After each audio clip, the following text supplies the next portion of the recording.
گوجری زبان میں اپڈیٹ سنیے۔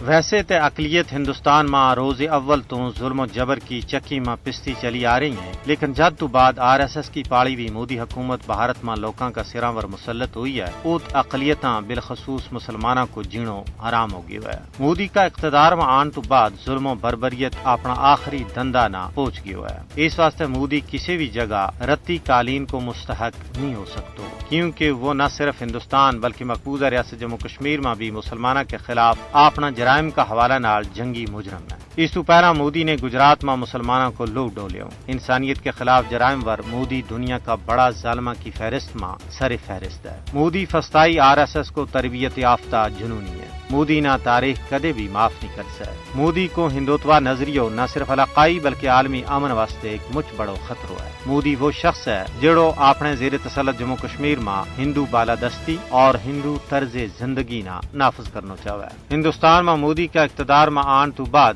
جنوبی ایشیا کے اندر امن و استحکام تہ و بالا ہو کے رہ گیا ہے۔ مودی انسانیت کو قاتل ہے، جس کو اس نے ایک نہ ایک تڑے ضرور جواب دینا پائے گا۔ مودی NRC اور CA جیسا کالا قانون آن کے بھارت مسلمانہ نہ جلائی وطن کرنا چاہتا ہے۔ گاؤں رکشک کی ایک بڑی فوج بنا کے ہزاروں مسلمانوں کو ہجومی قتل کروایا گیا۔ کشمیر کے اندر ڈومیسائل کا قانون میں ترمیم کر کے لکھاں غیر ریاستی ہندوؤں نہ اقامتی سند تھمائے گیا۔ یا بین الاقوامی برادری کی ان ذمہ داری بنے کہ انسانیت کے خلاف جرائم پر مودی کو محاسبہ کی جائے۔